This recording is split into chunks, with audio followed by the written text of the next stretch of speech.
Y quedan pendientes, Manuel, dejo dos tópicos importantes para que analicemos. Si de alguna manera esto, por inmiscuir más allá de dos países, otros actores secundarios que juegan para Ucrania, como son Estados Unidos, Inglaterra, la OTAN, etcétera, etcétera, no es un nuevo formato de guerra mundial, si la historia tal vez con el tiempo la recuerde como una tercera guerra mundial o no llega al estatus de guerra mundial.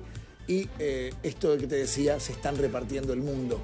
Lo dejamos como parte de lo que tenemos para hablar en minutos nada más, porque ahora habló en exclusiva Yuri Klimenko. ¿Quién es? El embajador de Ucrania en la República Argentina. Son 2 años de guerra en su país y esto es lo que nos decía en exclusiva para Canal 26. Quisiera mencionar que lo que ocurre ahora en Ucrania no es conflicto. Es más que conflicto, es la guerra a plena escala, desatada por Rusia casi 2 años antes, exactamente el 24 de febrero de 2022. El dictador Putin y su régimen empezó la guerra a plena escala contra nuestro país. Es una de las fechas muy tristes en nuestra historia contemporánea. Pero también nosotros tenemos que tomar en cuenta que la agresión rusa contra Ucrania empezó mucho más antes. El martes pasado, el 20 de febrero, cumplieron 10 años desde el comienzo de la agresión rusa contra Ucrania. Y nosotros recordamos bien cómo empezó. Empezó con un gran engaño, con terror, con así llamado, entre comillas, referéndum en la República Autónoma de Crimea. Y después Rusia continuó, además de violar en formas masivas los derechos humanos de los ciudadanos ucranianos en el territorio temporalmente ocupado en Crimea.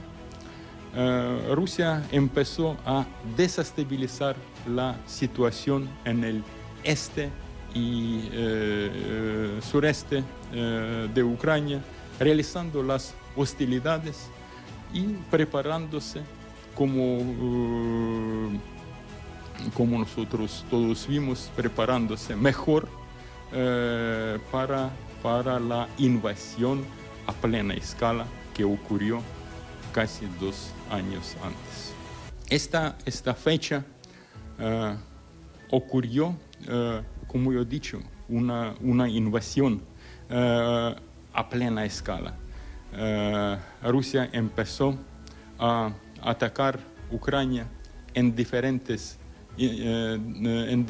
direcciones, usando tanques, artillería, usando misiles cruceros, usando drones, usando todo su potencial acumulado contra Ucrania, contra nuestros defensores, pero al mismo tiempo contra los civiles, contra hijos, contra mujeres, contra ancianos. Entonces Rusia comenzó algo increíble. Comenzó haciendo las cosas muy crueles. Desde aquel entonces, Rusia comenzó sus crímenes contra la guerra y contra la lesa humanidad masivos.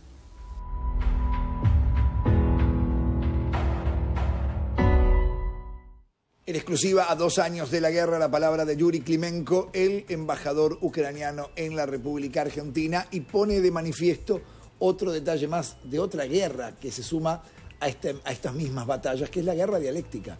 Fíjate vos cómo desde Ucrania se habla del dictador Putin Y no todo ruso dice que Putin es dictador. Totalmente. Y del lado de Rusia, para el Kremlin, Volodymyr Zelensky es un nazi. Claro, o un títere de Estados Unidos. Claro, sobre todo vos tocaste un tema, el tema del nazismo es algo que los rusos tienen marcado a fuego, porque durante la Segunda Guerra Mundial, cuando se produce la invasión alemana, por esa zona, cuando el tratado Molotov-Ribbentrop vuela por los aires, y los dos sabían que se estaban mintiendo, vamos a decir, en la época de Stalin, los alemanes entran y enseguida los ucranianos se prenden a los alemanes, porque para ellos era como una especie de guerra por la independencia.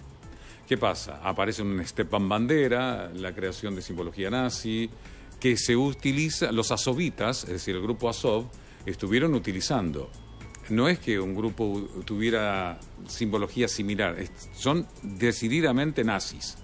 El grupo Azov. Totalmente. Ucraniano. Totalmente. Que no hay manera de ocultarlo. Curiosamente, a pesar de ser o tener Ucrania un presidente de origen judío, sí, cuyo abuelo peleó contra los nazis, está con un grupo que tiene fuerte ideología nazi.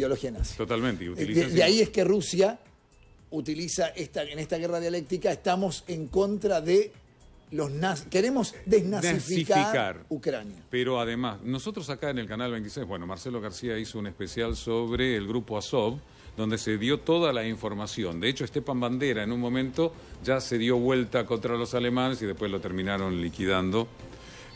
Porque igual, lo que pasa es que los rusos no olvidan, y creo que los ucranianos tampoco, y la zona de los polacos tampoco. Lo que hay es toda una manifestación que se ha fogoneado antirrusa, que ya viene hasta de la época de Crimea. En algún momento yo te voy a dar comentarios que decía Lord Palmerston cuando la guerra de Crimea enfrentó, básicamente, hubo más, ¿no? 1853-1856, donde se estaba peleando la zona, porque Crimea es muy importante, pues está la base de Sebastopol. A ver, Crimea no la van a devolver nunca, primero porque siempre fue rusa. Fue un regalo de Khrushchev a Ucrania, cuando estaban dentro de la Unión Soviética. Vos te vas de la Unión Soviética, Baikonur, el tema de los cohetes, no está en Rusia, pero ya, para no depender tanto de ahí, acaban de fabricar uno nuevo dentro del territorio de la Federación. ¿Por qué? Porque vos ves un reacomodamiento del territorio que le quedó a la ex Unión Soviética. Vos tenés a Putin, hay algunos que han dicho, Rusia es comunista. No, señores, Rusia tiene la bandera tricolor del zar y el escudo imperial del zar. La gente se queda con la bandera roja de la Unión de Repúblicas Socialistas Soviéticas que quedó ya en el tiempo. Buen punto, porque la bandera roja se utiliza y se conformó para cuando se celebra el Día de la Guerra Patria. Se utiliza la bandera soviética y se transformó en el estandarte de la victoria. Lo que lograron los rusos no es quitar la historia, como están haciendo los ucranianos. Por ejemplo, Odessa fue fundado por un almirante español al servicio de Catalina II la Grande. Con vos quitar o la estatua del almirante español o de Catalina, no podés borrar la historia. ¿Qué hicieron los rusos? Sublimaron todo, lo comunista y lo imperial. Y tienen porque vos no podés negar tu pasado. No, sin duda alguna. Y además, vos estabas hablando, me preguntaste si estamos en una tercera guerra mundial. Como la primera y la segunda, no. De manera diferente, sí. Se están utilizando guerras proxies. Es decir, desde hace tiempo se viene fogoneando para que esto ocurra. Pero vos fijate también que los polacos, si bien, como vos bien señalabas, estaban ayudando a los ucranianos por el tema de los granos y otras cosas, no están totalmente de acuerdo. Cuidado que el tema de Ucrania no ha terminado, seguramente quieran recuperar, aquí lo hemos dicho más de una ocasión, Odessa, llegando hasta Transnistria, que es una región que está pegada a Ucrania y a Moldavia, que es independiente de Moldavia, lo que era la antigua Besarabia de los rusos, y una vez que eso se una, Ucrania se transformará en un país mediterráneo. Y ojo con los polacos que quieren recuperar, a las malas lenguas dicen, la Galicia transcarpática, o los húngaros que dicen, hay algunos territorios con población. Estamos hablando de población étnica magiar. Bueno, atención porque... Es un gran mosaico. Sin duda alguna, es un gran rompecabezas que intentaremos en algún punto desde el análisis periodístico tratar de armar. Y agrego 2 puntos más, 2 tópicos más. Las consecuencias de la guerra en el plano del comercio internacional, no te olvides, para dentro de un ratito. Está todo ahí, ¿eh? Porque no te olvides que al principio Polonia estaba, vos recién lo decías, abriéndole las puertas a los refugiados ucranianos, pero después Polonia hoy está realmente muy enojado con el tema de los granos ucranianos y el tema de el transporte. Totalmente. Hay todo un tema... Porque ahí hay intereses. Sin duda. Te agrego algo para que sigamos después. Aquí, la gran perdedora... Se quería liquidar a Rusia. Después vamos a decir por qué. Pero en realidad también se quería liquidar a Europa. Y lo logró. Lo logró Estados Unidos. Bueno, y otra consecuencia más, otra secuela que queda es el tema de las implicancias en el mundo, o en lo social, en lo deportivo. Todavía hay algunos deportistas en el mundo que no pueden representar a su país, a Rusia. Verdad. Las sanciones es un capítulo aparte en el tema de la guerra.